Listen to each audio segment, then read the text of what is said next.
The barn air was thick with heat and the smell of old hay, but it was the silence that choked Sierra Aldridge, the silence between the crack of the leather and the sting on her skin. She didn't make a sound as her knees hit the dirt floor, a dull thud lost in the vast, empty space of the barn. Her arms wrapped around her stomach, a hollow gesture, trying to protect a life that had never taken root. A child she couldn't have, a future she couldn't see. Just the pain, the relentless, methodical pain that Clint carved into her skin. He wasn't just whipping her, he was whittling away her soul, shaving off pieces of her until there was nothing left but a hollowed-out shell. She didn't scream. Screaming was a luxury she'd given up years ago. Behind her, his heavy boots crunched on the hay-strewn floorboards. Clint's shadow fell over her, a storm cloud blotting out the slivers of afternoon light that pierced through the barn's old timber. He smelled of cheap whiskey and the kind of sweat that clings to a man who's angry at the world. 3 years, he growled, the words rumbling in his chest. 3 damn years, and you're still nothing but barren ground. She didn't look up. Looking up was an invitation. The whip hissed through the air again, a venomous snake, striking at the space just beside her head. It was a miss, but it wasn't a mistake. Clint always missed the second lash. He had the gall to call it mercy. Sierra knew it was a warning. The third one always found its mark. It struck hard across her shoulder blades, a line of fire that bit deep into the muscle. Her breath hitched in her throat, a tiny involuntary gasp, but she stayed silent.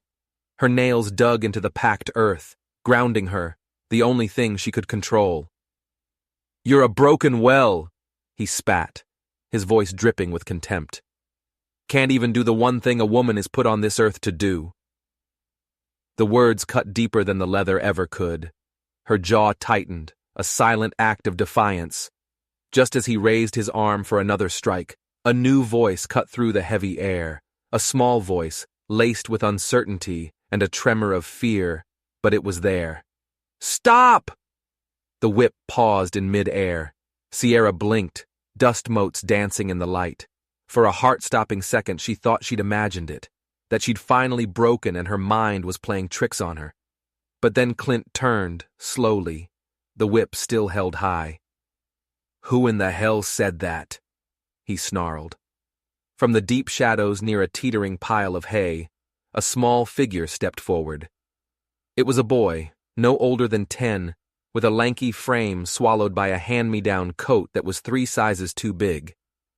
He had a messy tangle of dark blonde hair and scuffed boots that looked just as borrowed as the coat. His voice shook, but his eyes, fixed on Clint, did not. "Don't hit her no more." Clint let out a short, guttural laugh. "And who are you to tell me what to do, boy?" The boy shook his head. "No one, sir. But my PA always said, he said if a man lays his hands on a woman in anger, God himself rots those hands right off his arms." Clint spat a stream of tobacco juice into the hay. "Then your PA was a damn fool." "He's dead," the boy said, his voice suddenly steady, clear as a bell. But he wasn't wrong. That was it. The boy's quiet defiance lit a fuse in Clint. He took a step forward, coiling the whip in his hand like a rattlesnake getting ready to strike. The boy, seeing the shift, instinctively backed away, stumbling right into a solid presence that seemed to materialize from the shadows behind him. Sierra lifted her head, her hair falling away from her face. Standing there was a man. He was tall and broad-shouldered, covered in the kind of trail dust that spoke of long days on the road. A wide-brimmed hat shaded most of his face, but as he looked up, Sierra saw eyes the color of thunderclouds just before a storm, quiet, deep, and heavy with things left unsaid. He placed a large, steady hand on the boy's shoulder. "Go wait by the wagon, Ro," the man said, his voice a low rumble. "But Pa, Outside," the man repeated, his tone leaving no room for argument. Rowan hesitated, cast one last worried look at Sierra, then turned and disappeared through the wide barn doors, swallowed by the blinding sunlight. Clint narrowed his eyes, sizing up the stranger. "You lost?" The man, Weston, stepped forward, his movements slow and deliberate. Heard shouting. Thought there might be a fire. No fire, Clint grunted, shifting his weight. Just taking care of my wife. The stranger's gaze dropped to Sierra, still huddled on the ground. He took in her torn dress, the way she flinched even when no one was moving. Then his eyes snapped back to Clint, and the quiet in them turned hard as granite. You call that taking care of her? Clint's jaw clenched, a muscle twitching in his cheek. She's mine. She a mule? The stranger asked, his voice dangerously low. You beat her like one. Clint moved with a speed that defied his size. The whip uncoiled, aiming for the stranger's face, but the man moved faster. His hand shot out, catching Clint's wrist in a grip of iron, stopping the lash mid-swing as if he'd been waiting for it his whole life. The leather fell limp between them. She ain't yours, the stranger said, his voice even but laced with something cold and final. Not anymore. Sierra's breath caught in her chest. A tiny, impossible flicker of something she hadn't felt in years ignited within her. Clint wrenched his arm free, his face a mask of crimson rage. You don't know who I am in this town. I don't care, the stranger replied, unmoved. I've got the law on my side. You've got men who turn their heads and look the other way, the stranger countered. That's not the same as justice. He then did something that shocked Sierra to her core. He knelt beside her, his movements careful, not demanding. He wasn't looking at her like she was a victim, but like she was a person. When she flinched away from his presence, he immediately pulled back. Can you stand, ma'am? She managed a faint nod, though her entire body trembled like a leaf in a gale. He offered his hand, palm up, and waited. He didn't rush her. He just waited until she found the strength to place her trembling hand in his. His grip was firm, solid, a stark contrast to the violence she was used to. What's your name? He asked softly. Sierra, she whispered, the name feeling foreign on her own tongue. You got somewhere else to go, Sierra? She opened her mouth to answer, but the truth was a gaping void. There was nowhere. He nodded, as if he already knew. My name's Weston Kerrigan. I've got a place west of here. It's not much, but it's mine. And there's room. Clint let out a harsh, barking laugh. She's not going anywhere. She leaves me. She's got nothing. No name, no money, no roof over her head. She won't last a week out there. Weston didn't even look at Clint. He kept his thundercloud eyes on Sierra. You want to stay here? She looked from Weston's quiet strength to Clint's familiar, simmering rage. The rage was terrifying, but it was the routine that was worse. The way he hurt her wasn't born of passion. It was a chore, as mundane as brushing the mud off his boots. No, she said. The word was quiet, but it was the firmest thing she had said in a decade. She's barren, Clint hissed, spitting the word like a curse. Useless! A muscle in Weston's jaw tightened. I've got 4 children who lost their mother and could use someone gentle in their lives. Maybe she's not barren in the ways that matter.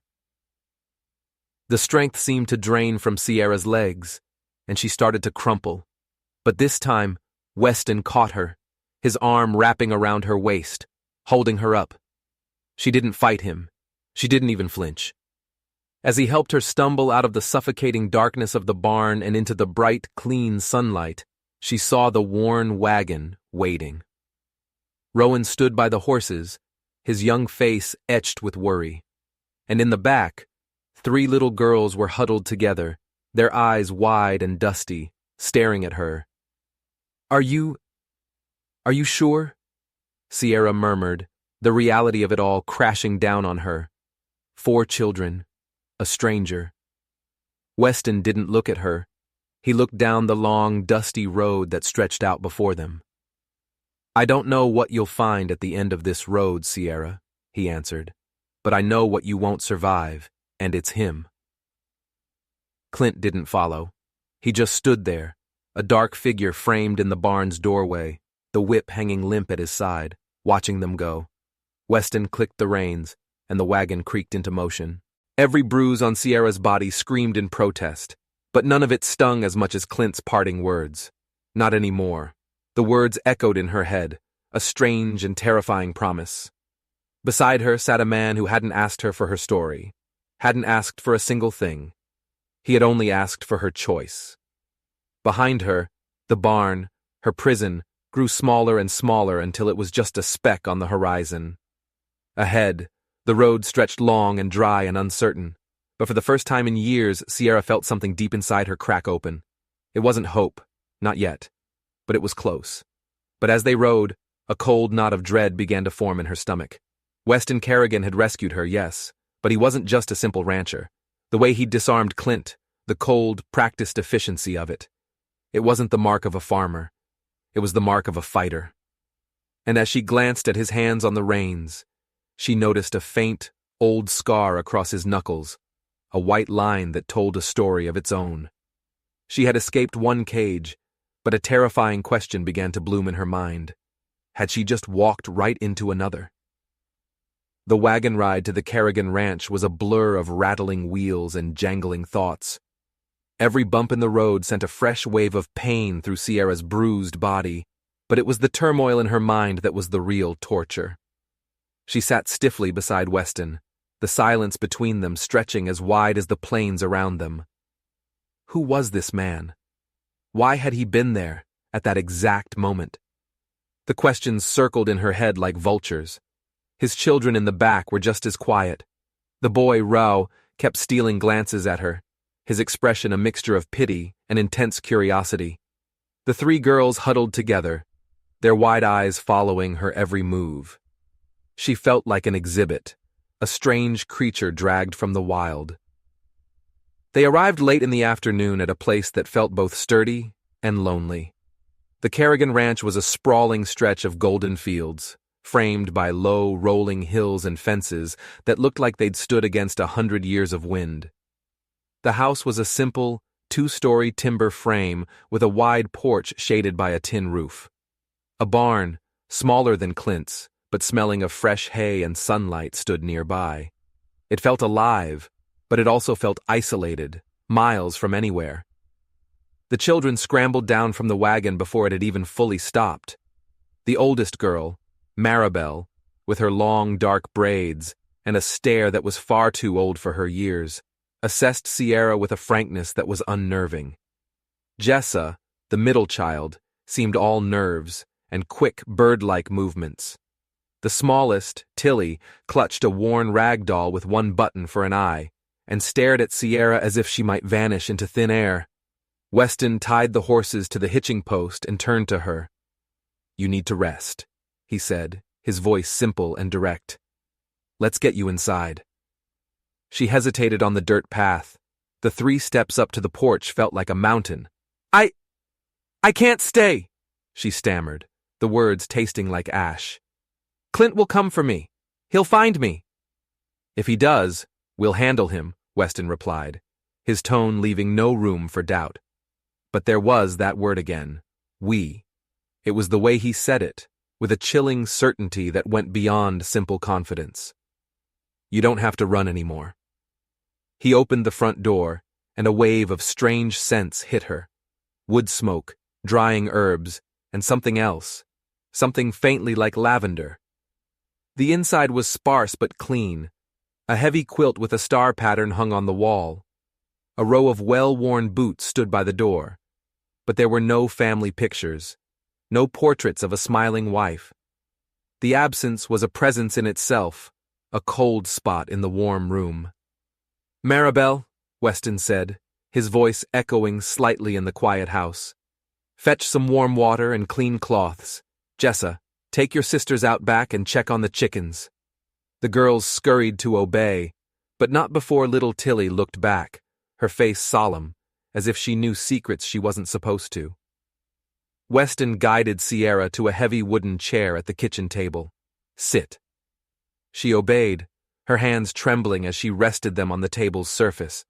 The wood was scarred with the marks of daily life, knife cuts, water rings, the faint drawings of a child long since scrubbed away. She tried to imagine Weston's life here, raising 4 children by himself, What had happened to their mother? The question hung in the air unanswered. When he returned with a basin of water and a clean rag, she flinched as he reached for her. He froze, his hand hovering in the air between them. "I won't touch you unless you give the word," he said, his voice soft but firm. She swallowed the lump in her throat. "It's fine." He was surprisingly gentle as he dabbed at the cuts on her arms and the raw, angry welt on her shoulder. His touch was firm, clinical, without a hint of pity or anything else. It had been so long since a man's hands had been anything but a source of pain that the gentleness itself was a shock to her system. A sharp breath escaped her, and he pulled back instantly. "Hurts too much?" "No," she whispered, her voice raw. "I'm just not used to it." He nodded once, his expression unreadable, and continued his work in silence. It wasn't an uncomfortable silence. It was the silence of a man who was used to waiting, a man who kept his own counsel. That night, they gave her a small room at the back of the house, overlooking the vast, dark fields. The bed was narrow, the sheets clean but worn thin. Maribel came in and left a folded blanket at the foot of the bed and a single candle on the nightstand.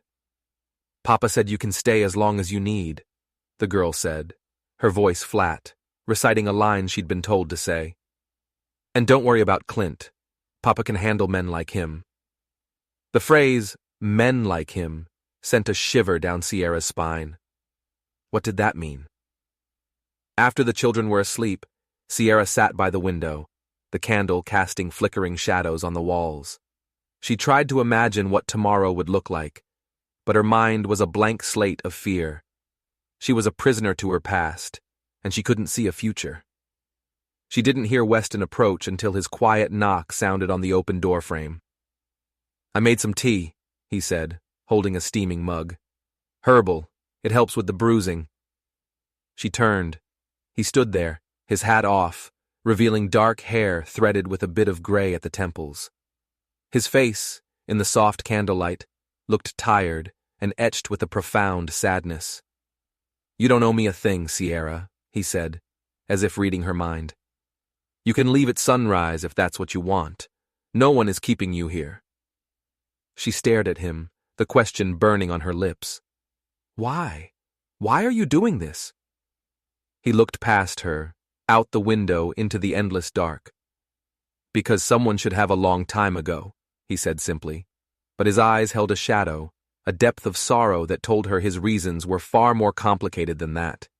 He was helping her, yes, but he was also fighting a ghost of his own.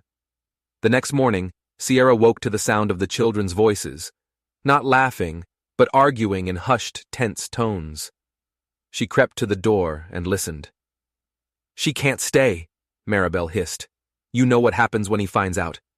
"He's not gonna find out," Rose shot back. "And Papa said she's different." "They're all different at first," Maribel retorted, her voice filled with a bitterness that was chilling in a child. "And then they learn the truth, and then they leave, or worse." Sierra pulled back from the door, her blood running cold. What truth? Later that day, while mending a fence with Weston, she tried to probe, her words careful. "Your children, they seem worried." Weston didn't look at her, his focus entirely on stretching the wire tight. "They've been through a lot." "Their mother?" Sierra ventured. He hammered a staple into the post with a single, sharp blow.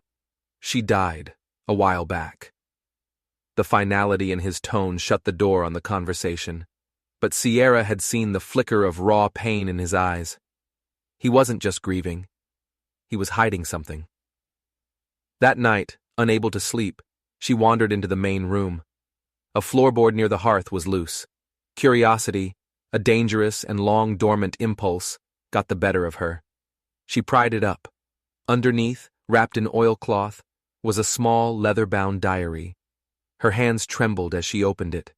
The handwriting was elegant, feminine. October 14th. "He found us. I saw his man in town today. W has no idea. He thinks we are safe here, but there is no safe place. The beast will never let me go. He will never let me be free. He will take my children. I have to hide this. I have to protect them. The entry was dated 2 years ago. The woman's name was Elena. This wasn't just a grieving widower's house.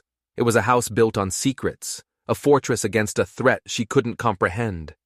Suddenly a rider appeared on the horizon, moving fast toward the ranch. Her heart leaped into her throat. Clint. He'd found her. She ran onto the porch, the diary clutched in her hand. Weston was already there, a rifle resting in the crook of his arm, his body tense. He wasn't watching the rider. He was watching the hills to the east. The rider wasn't Clint. It was a neighbor, bringing news from town. But the fear didn't subside, because Sierra now understood. The fight that had started in her barn wasn't about her and Clint anymore. She had stumbled into the middle of a war that had been raging long before she arrived. And the enemy wasn't just a brutish husband. It was a faceless beast. And he was coming. The discovery of the diary changed everything. The silence in the Kerrigan house no longer felt peaceful. It felt heavy, thick with unspoken fears. Every creak of the floorboards, every gust of wind whistling through the eaves, made Sierra jump. She was living in a ghost story, and she was starting to suspect the ghost was still alive. She hid the diary back under the loose floorboard, its secrets burning a hole in her conscience. Who was Elena? Who was the beast she was so terrified of? And was Weston a protector, or was he a warden, guarding his children from a threat he refused to name? She tried to learn more by watching the children. Maribel was the keeper of the family's pain, her young face a mask of fierce, premature maturity. She bossed her younger siblings around, her voice sharp, as if constant vigilance was the only thing keeping them safe. Jessa was a bundle of nerves, starting at every loud noise, her eyes constantly darting towards the horizon. And little Tilly would have nightmares, waking up screaming for a mother she barely remembered. Only Ro seemed to possess a sliver of his father's steady calm, but even he had moments. One afternoon, Sierra found him in the barn, practicing with a small knife, throwing it at a wooden post with a grim determination that was unsettling in a 10-year-old. "What are you doing?" she asked softly. He flinched, hiding the knife behind his back. "Nothing. Just practicing." "Practicing for what?" His young eyes met hers, and for a second, she saw a flicker of the same haunted look she'd seen in his father's. "For when they come," he whispered. The words chilled her to the bone. Days turned into a week. Clint didn't appear. The initial terror of his arrival began to fade, replaced by this new, more insidious dread. One evening, as she helped Weston mend a torn saddle strap in the barn, the silence became too much to bear. "Weston," she began, her voice barely a whisper. Who was Elena afraid of? His hands stilled. He didn't look up from the leather, but his entire body went rigid. "That's in the past." "Is it?" she pressed, her courage fueled by a desperate need to understand the danger she was now a part of. "I found her diary." He finally looked at her, and the mask of calm shattered. For a moment, she saw pure, unadulterated anguish in his eyes, followed by a flash of anger. "You had no right. I have a right to know if I'm putting your children in more danger just by being here." She shot back, her voice rising. "Who is the beast?" He sighed, a long, ragged breath, and the fight went out of him. He sank down onto a hay bale, running a hand over his face.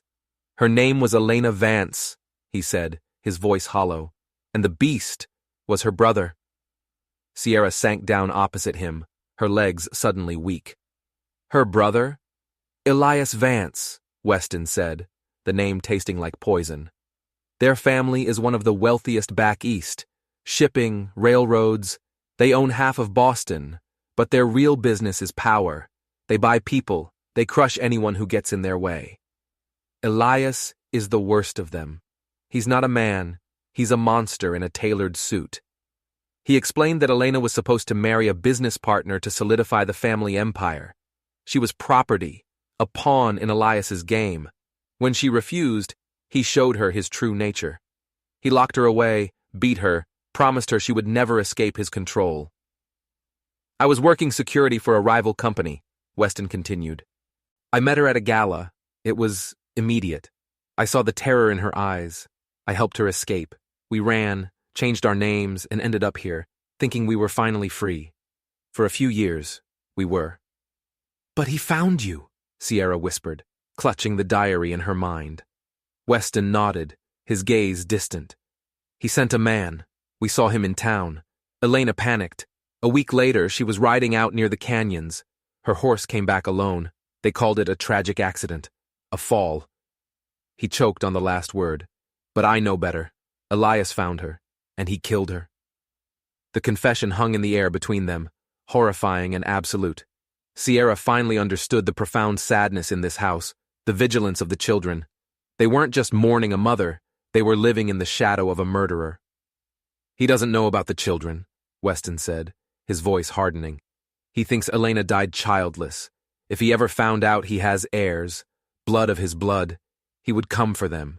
He would take them, and he would turn them into monsters just like him. That's the truth, Sierra. That's the secret we live with.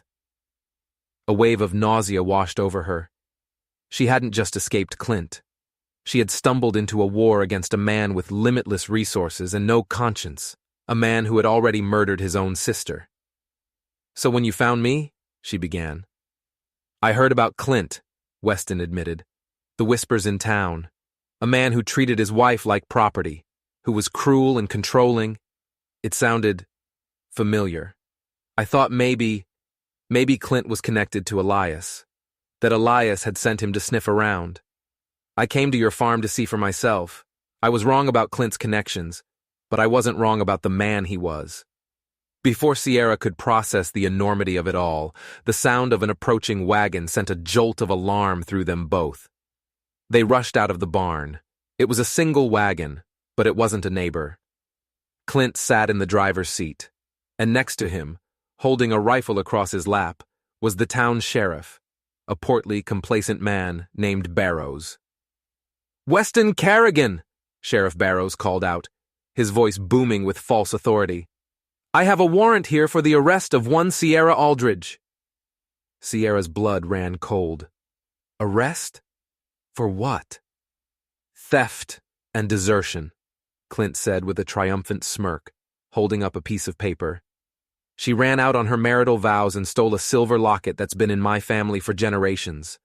The law's on my side now, Carrigan. She's coming with us."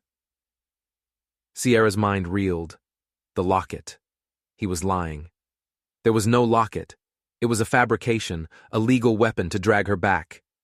Weston stepped forward, placing himself between Sierra and the wagon. "She's not going anywhere, Barrows." "That's not your choice to make," the sheriff said, gesturing with his rifle. "I'm the law in this county. Now send the woman out, or I'll be forced to add harboring a fugitive to your list of problems." Clint's eyes gleamed with victory. He hadn't just come for Sierra. He had come armed with the law itself, ready to tear her away from the one place she'd found a sliver of safety. But what he didn't know, what the sheriff didn't know, was that the stakes were so much higher now. This wasn't just about a runaway wife. This was about protecting 4 children from a monster far more dangerous than Clint could ever imagine. And Sierra realized, with a terrifying certainty, that she couldn't let them take her. If they dragged her back to town, if Clint's lies were believed, then Weston would be exposed. His story would come out. And Elias Vance would learn that his dead sister had left 4 very good reasons for him to come to Wyoming. The confrontation on the dusty patch of ground in front of the Carrigan house was taut as a wire. Sheriff Barrows, a man whose authority came more from his badge than his backbone, shifted uncomfortably under Weston's cold, steady gaze. Clint, however, was reveling in the moment, his smirk widening. "The locket was my mother's," Clint lied smoothly, playing to an invisible audience. "A family heirloom. She stole it right off the dresser before she ran off with this homewrecker."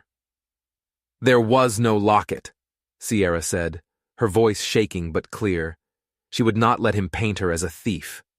That's a matter for the judge to decide, Barrows grunted, waving the warrant. Now, are you coming peacefully, or do I have to— You'll have to go through me, Weston interrupted, his voice flat and final. He hadn't moved, hadn't reached for the rifle that was leaning just inside the door, but the threat was unmistakable. A tense standoff ensued. The sheriff was sweating, clearly not prepared for actual resistance. Clint's face began to flush with anger, his plan for a simple, triumphant retrieval falling apart. Suddenly, a new sound cut through the tension.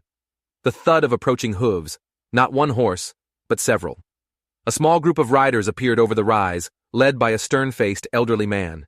It was Judge Taylor, the circuit judge, accompanied by a few of the town's more respected ranchers. "Barrows! What in God's name is going on here?" the judge demanded, his voice like gravel. The sheriff's face went pale. "Judge, I was just serving a warrant. Mr. Aldridge here filed a complaint." Judge Taylor dismounted, his eyes sweeping over the scene.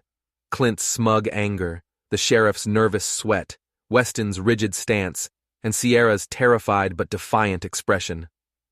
"A warrant for what? A stolen locket? I've known the Aldridge family for 20 years, Clint. Your mother's locket was buried with her. I was at the funeral."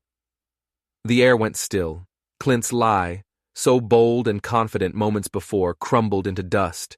His face went from red to a pasty white. The sheriff looked like he wanted the ground to swallow him whole. I must have been mistaken," Clint stammered. "It was another piece of jewelry." "I'm sure it was," the judge said witheringly. He turned to Sierra. "Ma'am, this man has accused you of desertion. Do you have anything to say about that?" This was it. The moment she'd dreaded. Not in a courtroom, but right here, in the open, with the eyes of the world on her. The fear rose in her throat, hot and choking. She wanted to shrink away, to let Weston speak for her. But then she saw his face, the grim determination to protect her, to protect his family. And she saw the faces of the children peeking from the windows of the house. They needed her to be strong. She took a deep breath and stepped out from behind Weston. "I did not desert my husband, Judge," she said, her voice gaining strength with every word. "I fled for my life." A murmur went through the assembled ranchers. "She's lying," Clint snarled. "She's hysterical." "Am I?" Sierra's hands trembled, but her movements were deliberate. She pushed up the sleeves of her dress, revealing the landscape of her suffering, the mottled, fading bruises, the thin, white lines of old scars. "This is from his belt, Judge, for burning the bread." She turned, showing them the angry red welt on her shoulder blade from the whip. "And this is for being barren." A collective gasp went through the crowd. One of the ranchers' wives, who had ridden up with the group, put a hand to her mouth, her eyes wide with horror. Clint looked around frantically, seeing the judgment shift, the tide of opinion turning against him with breathtaking speed. "A man has a right to discipline his wife," he blustered, a last desperate defense. "That is not discipline, Mr. Aldridge," Judge Taylor said, his voice ringing with cold fury. "That is savagery. Sheriff Barrows, you are a disgrace to that badge. You're suspended pending an investigation." The judge then pointed a trembling finger at Clint. "And you will stay away from this woman and this ranch. If I hear you've so much as looked in this direction again, I will have you thrown in a cell so deep you'll forget what the sun looks like. Is that understood?" Clint, utterly defeated, could only nod, his face a mask of pure hatred. He glared at Sierra, a silent, venomous promise in his eyes, before yanking his horse's reins and riding off, the disgraced sheriff trailing behind him like a beaten dog. The ranchers murmured their approval, tipping their hats to Weston and Sierra before turning to leave. It was over. She was free. A wave of relief so powerful it made her dizzy washed over her. Weston put a steadying hand on her arm, his touch solid and grounding. But just as the last of the ranchers prepared to depart, a new figure emerged. He had been standing at the edge of the group the whole time, unnoticed. A man dressed in a fine, dark city suit that was completely out of place in the dusty Wyoming landscape. He was handsome, with piercing blue eyes and a cool, detached smile that didn't reach them. He clapped his hands together slowly, a soft, mocking applause. "Well now," the stranger said, his voice smooth as polished silk, "that was quite a performance, a truly compelling story of damsel in distress and white knight." He wasn't looking at Clint or the judge. His unnervingly blue eyes were fixed directly on Weston. "It's almost as good as the one my dear sister used to tell," he continued, taking a slow step forward, "before she had her tragic accident." Weston froze. The color drained from his face. Every ounce of his hard-won calm vanished, replaced by a look of pure, primal fear. Sierra's heart stopped. She knew with a certainty that was colder and sharper than any fear she had ever felt exactly who this was. The beast had arrived. Elias Vance. He stood there in the Wyoming dust as if he owned it, his tailored suit a stark declaration of a world far from this one. He was a predator who had wandered into a new hunting ground, and his eyes, a chilling Arctic blue, were locked on Weston. The easy confidence he had shown against Clint and the sheriff evaporated, replaced by the rigid terror of a man facing his own personal devil. "Vance," Weston breathed, the name a curse. He instinctively moved, putting himself squarely in front of Sierra, shielding her. Elias's lips curled into a semblance of a smile. "Kerrigan, it's been a long time. I see you found yourself another stray. You always did have a weakness for broken things." His gaze flickered to Sierra, dismissing her as utterly insignificant, before returning to Weston. "I was in the area on business, heard a commotion. Imagine my surprise to find you here, playing the local hero." Judge Taylor, his face grim, stepped forward. "Sir, this is a private matter. I suggest you move along." Elias turned his cool gaze on the judge. "Judge Taylor, is it? I've read about you, a pillar of this quaint little community." He gave a slight mocking bow. "Elias Vance, my sister Elena, may have mentioned me." The judge's expression hardened. "Your sister is dead, Mr. Vance, and her memory is not welcome here." "Oh, I'm not here for memories, Judge," Elias said smoothly. "I'm here for family." His eyes shifted, and for the first time, he seemed to truly notice the house. He saw the small face of Maribel peeking through the window, her eyes wide with a terror that was clearly familiar. A slow, terrible understanding dawned on Elias's face. The mock friendliness vanished, replaced by a chilling stillness. "Kerrigan, what have you done?" he whispered, his voice dropping to a dangerous hiss. "She told me she lost the baby. She swore to me." Weston's body was a rigid line of defiance. "Get off my land, Vance." "Your land?" Elias let out a soft, humorless laugh. He reached into his coat pocket and pulled out a sheaf of papers, tossing them onto the ground between them. "Not for long. This is a deed of sale. I bought the bank that holds your mortgage note this morning. Funny little thing, debt. It makes even the most stubborn man compliant. You have 24 hours to vacate the premises." Sierra gasped. He was trying to rip their home right out from under them. "You can't do that!" Judge Taylor sputtered, aghast. "I can," Elias stated simply, "and I will, unless—" He let the word hang in the air, his eyes fixed on the house, on the children hidden within. "Unless Kerrigan here agrees to a transfer of assets." The horrifying meaning was clear. He wanted the children. "Never," Weston snarled, his voice a low growl of pure hatred. "They are my blood," Elias said, his voice laced with an icy possessiveness. "My legacy. They do not belong in a hovel like this, raised by a broken-down farmer and his newest charity case. They will come with me. They will have the life my sister stole from them." This was a nightmare, a trap snapping shut around them. They had defeated Clint, but he was just a brutish dog. Elias Vance was a serpent, coiling around them, squeezing the very air from their lungs with legal documents and quiet, venomous threats. But Sierra remembered the diary. "He will take my children." Elena had known this would happen. They're not your legacy, Sierra heard herself say. Everyone turned to look at her, surprised she had spoken. She stepped out from behind Weston, her fear a cold, hard knot in her stomach, but her voice was steady. They're his children, and they're not for sale. Elias finally gave her his full attention.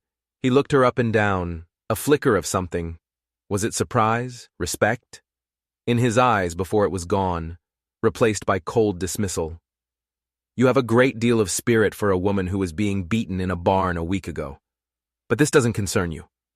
It concerns me, she said, because this is my home now, and we don't give up our family.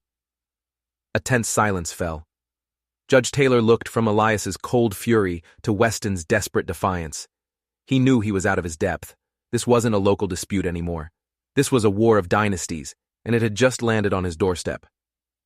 Elias straightened his coat, his composure absolute. The offer stands, the children or the ranch. You have until noon tomorrow to decide. I'll be staying at the hotel in town. I expect you to make the sensible choice, Kerrigan. For their sake. He turned and walked away, moving with the unhurried grace of a man who has never known defeat.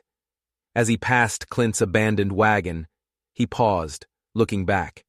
He saw Clint watching from a distance, simmering with impotent rage. Elias's lips curved into a new, predatory smile. An idea had just occurred to him. He had the money and the power, but a man like Clint Aldridge, a man with nothing left to lose and a burning need for revenge, could be a useful tool, a blunt instrument. As Elias disappeared down the road, Weston finally seemed to crumble. He staggered back a step, the weight of the impossible choice pressing down on him. Give up his children or lose the only home they had ever known, the fortress he had built to protect them. But Sierra was looking at the deed on the ground. She was looking at the threat. And then she was looking at the house, where 4 terrified children were hiding. The fear was still there, but something else was growing alongside it, a cold, hard anger. Elias Vance thought he was fighting a broken-down farmer. He didn't know he was also fighting a woman who had already survived hell. He thought he could break them with money and threats. He didn't know about the diary. He didn't know that his dead sister had left behind a weapon, and Sierra was determined to use it. The hours after Elias Vance's ultimatum were the quietest, most terrifying Sierra had ever experienced. The sun began to set, painting the sky in brilliant hues of orange and purple, a beautiful, mocking backdrop to the ugly reality of their situation. Weston was a ghost, pacing the length of the porch, his face a granite mask of despair. The children were huddled inside, their usual chatter silenced, replaced by a thick, anxious quiet. Sierra knew she couldn't let Weston face this alone. She retrieved the oilcloth-wrapped diary from its hiding place, its worn leather cover feeling like both a burden and a key. She found Weston by the corral, staring out at the darkening fields as if seeing them for the last time. "Weston," she said softly, "he doesn't have to win." He turned to her, his eyes hollow. "You heard him, Sierra. He owns the bank. He owns the deed. The law, the real law of money and power is on his side. I can't fight that." "Maybe you can't," she said, holding out the diary. "But Elena can." He stared at the small book in her hands, his expression shifting from despair to confusion. "What is it?" "It's more than just her fears," Sierra explained, her voice low and urgent. She wrote everything down. Business dealings, names, dates, accounts. She wasn't just running from Elias, she was gathering evidence to expose him. She wrote about a warehouse on the Boston Wharf, a place where he deals in smuggled goods, avoiding taxes, bribing officials. She wrote about a man named Fitzpatrick, a Port Authority officer on Elias's payroll. "It's all in here, Weston." Proof. She was going to take him down. A flicker of light returned to Weston's eyes, a dangerous, desperate hope. If that's true, if we could get that to the right people, then he loses his leverage, Sierra finished. A man like that, a man who builds his empire on the illusion of legitimacy, can't afford a federal investigation. His threats about the ranch would become meaningless if he's facing prison. It was a long shot, a wild, desperate gamble. How could two people on an isolated ranch in Wyoming get evidence into the hands of federal authorities in Boston without Elias intercepting them? He would be watching their every move. Just then, Judge Taylor rode back up to the house, his face etched with worry. "I've been thinking," he said, dismounting heavily. "Vance is a snake, and you can't fight a snake by wrestling it. You have to cut off its head. What do you have on him?" Weston and Sierra exchanged a look. They trusted the judge. He had stood up for them against Clint. They showed him the diary. The old judge's eyes lit up as he read, his finger tracing Elena's elegant script. "By God," he whispered. "This is it. This is more than enough. I have a friend, a federal marshal back in Cheyenne. A man who owes me a favor and who despises corruption. If we can get this diary to him, he can get it to the right people in Washington before Vance even knows what's happened." The plan was simple, but incredibly dangerous. Roe, Weston's son, was small and quick. He knew the land better than anyone. He could slip away from the ranch at dawn, ride to the judge's home 5 miles away, and give him the diary. The judge would then ride for Cheyenne. It was their only chance. As they huddled in the kitchen, finalizing the plan, a new horror unfolded outside. A faint, acrid smell drifted on the night wind. Smoke. Weston and Sierra burst onto the porch. The night sky to the south was glowing a hellish orange. It wasn't the barn this time, it was the hayfields. Their entire winter supply for the livestock, their main source of income, was going up in flames. And in the distance, silhouetted against the fire, they could see figures on horseback. It was Clint Aldridge and a handful of his cronies, not even trying to hide what they'd done. They let out whooping cries of victory before galloping off into the darkness. "He's working for Vance," Weston snarled, his hands clenched into fists.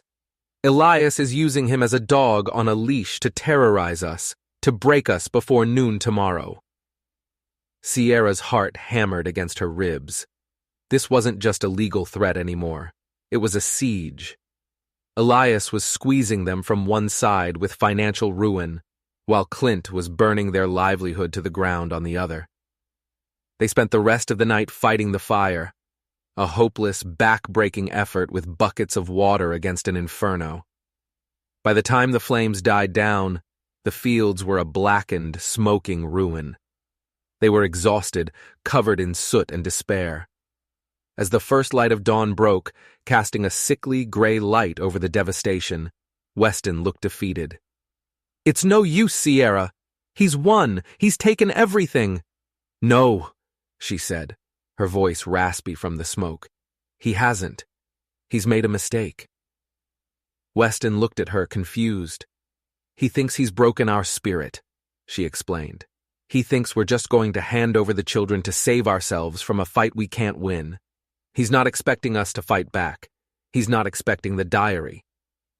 She looked over at Roe, who was standing by the porch steps, his young face smudged with soot, but his eyes filled with a grim resolve. He clutched a small satchel in his hands. Inside was the diary. "Go," Weston said to his son, his voice thick with emotion. "Be careful, and be fast." Roe nodded once, a solemn promise passing between father and son, before slipping out the back and melting into the pre-dawn shadows. He was their only hope, a 10-year-old boy carrying a dead woman's secrets on a desperate race against time. Sierra and Weston stood on the porch, watching the smoke rise from their ruined fields. They had just sent a child on a man's errand into a world of danger they couldn't protect him from. Noon was only a few hours away, and they knew, with a bone-deep certainty, that Elias Vance would be coming to collect. The wait was an agony. The sun climbed higher in the sky, each minute stretching into an eternity. Sierra and Weston stood guard on the porch, a rifle in his hands, an old iron skillet in hers, a pathetic defense against the storm they knew was coming. The younger children were hidden in the root cellar, Maribel standing guard over them, her young face a stone mask of courage. Every sound made them jump, the rustle of wind in the cottonwoods, the distant call of a bird. Was Roe safe? Had he made it to the judge's house? Or had Clint's men, or worse, Elias's, found him? Just before noon, 2 wagons appeared on the road. The first was a fine, polished carriage. Elias Vance sat inside, looking out the window with an air of bored impatience. The second wagon was rougher, driven by Clint Aldridge. 4 of his most thuggish friends were with him, their faces grim. Elias had brought his lawyer and his muscle. They pulled up in front of the ravaged ranch. Elias stepped out of his carriage, smoothing his suit jacket. "Well, Kerrigan," he said, his voice carrying in the still air. "It's noon. I trust you've come to your senses. Where are my niece and nephews?" Weston's grip on his rifle tightened. "They're not yours, and they're not coming with you." Elias sighed, a theatrical display of disappointment. "I had so hoped you wouldn't be a fool." He nodded curtly to Clint. "Mr. Aldridge, the property is now legally mine. These people are trespassing. Please, persuade them to leave." Clint and his men climbed down from their wagon, spreading out, their intentions brutally clear. One held a thick rope, another a heavy club. This wasn't going to be a simple eviction. It was going to be a beating. "Vance, don't do this," Weston said, his voice low and desperate. "You've brought this upon yourself," Elias replied coolly, turning his back as if the unpleasantness to come was beneath his notice. Clint grinned, a broken, ugly smile. "This is for humiliating me, Kerrigan. And you," he said, his eyes locking on Sierra, "are gonna learn what happens when you disobey your husband." He lunged, but as he did, a new sound filled the air, the thunder of many horses riding hard. Over the rise came a posse of horsemen. At the lead was Judge Taylor. Beside him rode a tall, square-jawed man with a silver star pinned to his vest, a U.S. Marshal. And behind them were 24 deputized ranchers, armed and grim-faced, the very men who had witnessed Clint's humiliation days before. And riding with them, safe and sound, was Roe. Elias Vance spun around, his mask of calm composure finally shattering. His face went white with shock and disbelief. Clint and his men froze in their tracks, utterly outnumbered. "Elias Vance!" The marshal's voice boomed, clear and cold as a winter morning. "You are under arrest by order of the United States government for conspiracy, smuggling, and bribery." Elias stared, speechless, as 2 deputies dismounted and slapped iron cuffs on his wrists. "You have no proof," he sputtered. "Oh, I think we do," the marshal said, holding up a small, leather-bound book. Elena's diary. "Your sister, it seems, was a very meticulous record-keeper. Her testimony will be most useful." Elias looked at the diary, then at Weston, a look of pure, murderous hatred in his arctic blue eyes. But then his gaze shifted to Sierra. He finally understood. This wasn't Weston's doing. It was hers. The insignificant stray, the broken woman from the barn, had brought down his entire empire. Seeing his master fall, Clint Aldridge made a last desperate move. With a roar of pure rage, he charged not at Weston, but at Sierra, grabbing her, pulling her in front of him as a shield. "Let him go!" Clint screamed, pressing the tip of a knife to her throat. "Let him go, or she dies right here!" But he had misjudged her. Sierra was no longer the silent, cowering woman from the barn. She would not be his victim again. With a surge of adrenaline, she stomped down hard on his instep with her heel. As he grunted in pain, his grip loosening for a fraction of a second, she drove her elbow back into his ribs with all her might. He staggered back, gasping for air. That was all the opening Weston needed. He moved like a lightning strike, not with the rifle, but with his bare hands. He slammed into Clint, driving him to the ground. The fight was short, brutal, and decisive. When it was over, Clint was unconscious, his face in the dust. The battle was won. The aftermath was swift. Elias Vance, stripped of his power and dignity, was hauled away in an iron-caged prison wagon, destined for a federal trial he could not escape. His last look was one of utter defeat, aimed squarely at Sierra. Clint and his men were arrested by the local ranchers, their reign of petty terror finally over. As the dust settled, the ranch was quiet.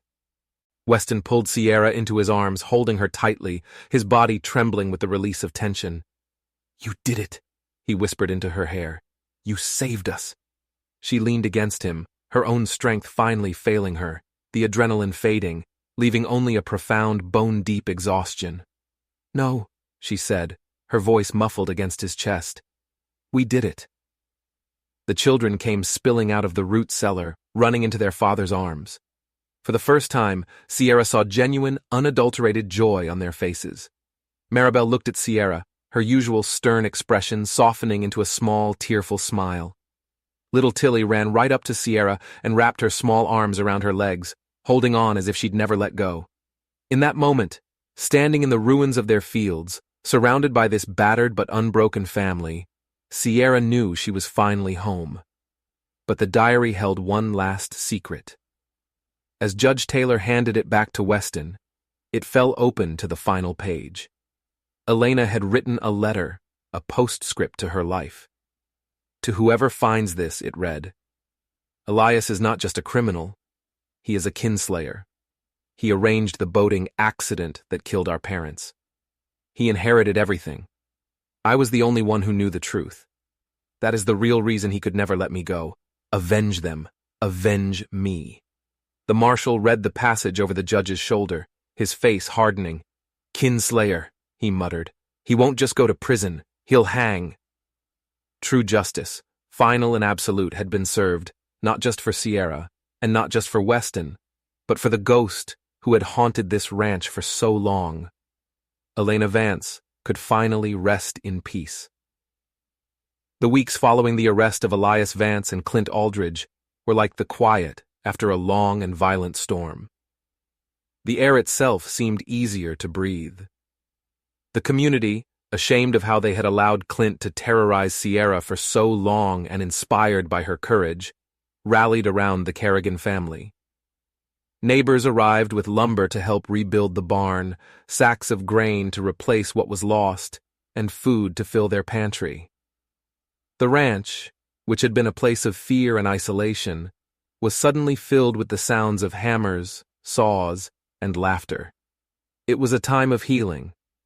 The haunted look began to fade from the children's eyes. Jessa's nervous energy calmed, and Tilly's nightmares ceased. Roe put away his throwing knife and taught Sierra how to whittle small wooden animals. Maribel, the little matriarch, finally allowed herself to be a child again, her sharp edges softening as the ever-present threat receded. Sierra healed too. The bruises on her skin had long since faded, but now the deeper wounds on her soul began to close. She moved through the days with a newfound lightness, her humming returning as she baked bread in the kitchen or tended the small garden she had planted by the porch. The house was no longer a fortress. It was a home, filled with warmth and the easy rhythm of a family putting itself back together. Her relationship with Weston deepened in the quiet moments.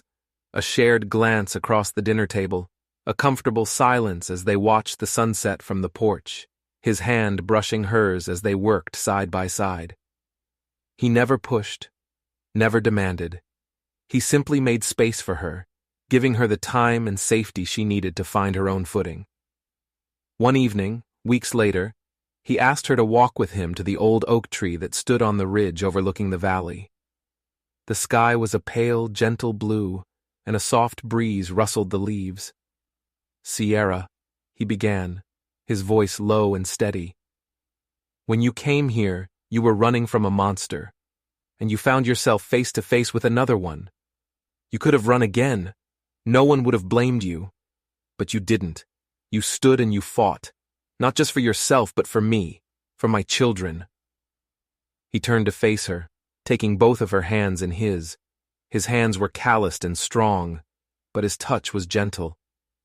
"You didn't just save this ranch, Sierra. You saved us. You filled an empty space in this family that I thought would be empty forever. You brought the light back into this house." He paused, his thundercloud eyes searching hers. "I know you've only just found your freedom, and maybe it's too soon, but I have to ask. I don't want you to stay here because you feel you owe us something. I want you to stay because this is where you belong, because we belong together." From his pocket, he pulled a small, simple silver ring. It wasn't new or fancy. It was worn and smooth, as if it had its own history, its own story of survival. "Elena's mother gave this to me before we fled," he explained softly. "She said it was for a woman of true strength. It was never meant for Elena. I think it was always meant for you." Tears streamed down Sierra's face, but for the first time in her life, they were tears of pure, unadulterated joy.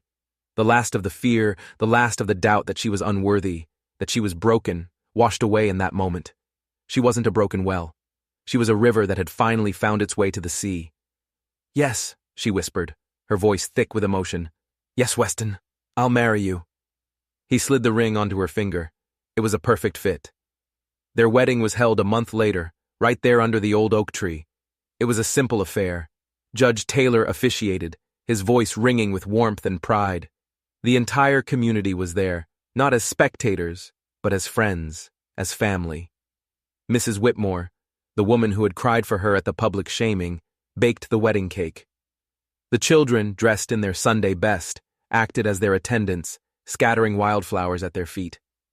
As Sierra stood beside Weston saying her vows, she looked out at the faces surrounding them, the children, the neighbors, the rolling hills of her new home.